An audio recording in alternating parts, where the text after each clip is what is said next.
Some of these people have lived for hundreds of years, some have lived for thousands of years. They are all immortal vampires. Today, to protect his family, they're willing to join forces with the werewolves, together against the brutal Voltids. However, when the Volta tribe arrives, only to find out that the two sides of the power is so far apart, the other side is imposing. Don't even see them in the eye. Edward's father came forward to explain. His granddaughter is not a magic child. There's no need to start a war. After the verification of the leader Aro, Renee is only half a human, half a vampire. But Aro doesn't want to stop there, and then deliberately let his men create hatred. Jane with a special ability, starting a psych attack on Edward. Pain.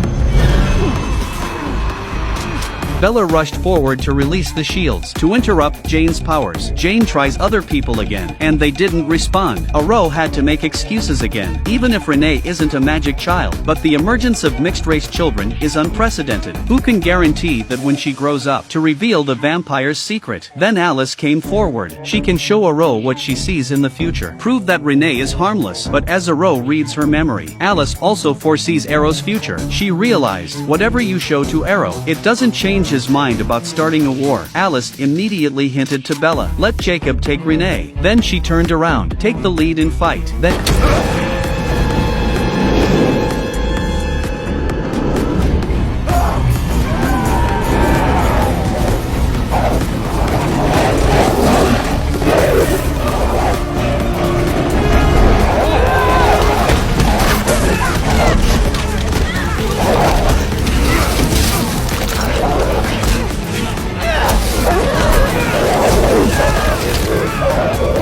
Jane struck Alice's husband, and to inflict mental pain upon him, Bella immediately releases the shield when she sees it. But while she's focused, he was thrown down by an enemy on the side. Shields are gone. Alice's husband fell to the ground in agony, and then they die in the hands of the enemy.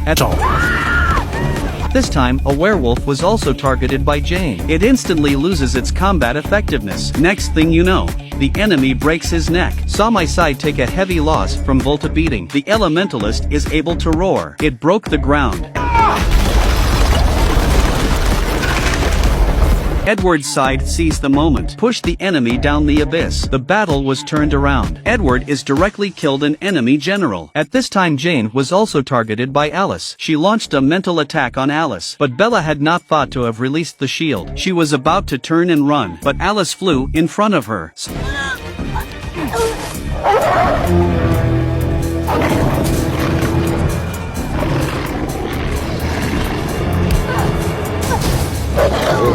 Got his left arm, killed one after another. Aro decided to go to war himself, and the Edwards at this time, and it's already on Aro. They rush at Aro. He was shot straight away by Aro. Subsequently, the two are once again locked in a fight with Aro, though their strength can't compete with Aro. But with a perfect match between the two, Aro gradually lost his fighting power.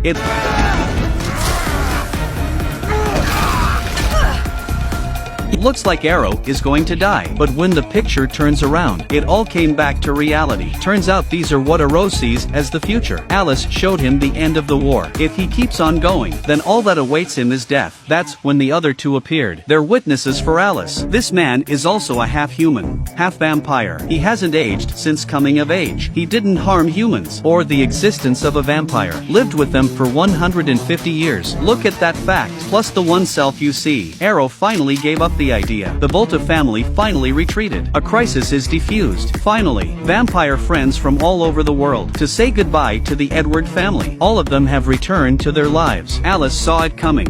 2. Jacob the werewolf and Renee will live happily ever after. End of story. Let's take a look at the conversation between the two. Do I have to call you dad now? Rolling continued Z. Thanks for watching. See you next time.